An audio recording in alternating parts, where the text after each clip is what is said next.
ವಿಜೇಂದ್ರ ಕೆಲಸ ಮಾಡ್ತಾವ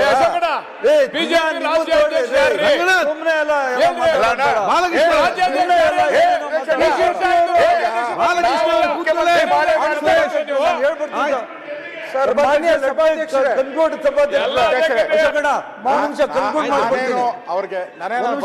ಮಾಡ್ಬಿಡ್ತೀನಿ ಒಂದ್ ನಿಮಿಷ ಕನ್ಕ್ಲೂಡ್ ಮಾಡ್ಬಿಡ್ತೀನಿ ಆಮೇಲೆ ಹೇಳೋಣ. ನಿಯತ್ತು ಅಂದ್ರೆ ಸುರೇಶ್ ಅಂತ ಒಂದ್ ನಿಮಿಷ ಕನ್ಕ್ಲೂಡ್ ನಾನು ಕಾಂಗ್ರೆಸ್ ಪಕ್ಷಕ್ಕೆ ನಿಯತ್ತು, ನಾನು ಕಾಂಗ್ರೆಸ್ ಪಾರ್ಟಿಗೆ ನಿಯತ್ತು. ನಾನು ಸಿದ್ದರಾಮಯ್ಯ ಸಾಹೇಬರು ನಮ್ಮ ಹೌದು ಅಲ್ಲ ಸಭಾಧ್ಯಕ್ಷ ಕನ್ಕ್ಲೂಡ್ ಮಾಡ್ಬಿಡ್ತೀನಿ. ಸಭಾಧ್ಯಕ್ಷರೇ ಸುಮ್ನೆ ಏನೇನೋ ದಾರಿ ತಪ್ಪಿಸ್ತಾವ್ರೆ ಸಭಾಧ್ಯಕ್ಷ. ಅಣ್ಣ ತಮ್ಮಂದಿರ ತರ ಅವ್ರಿಂದ ನಗ್ತಾರಲ್ಲ, ಹಂಗಾದ್ರೆ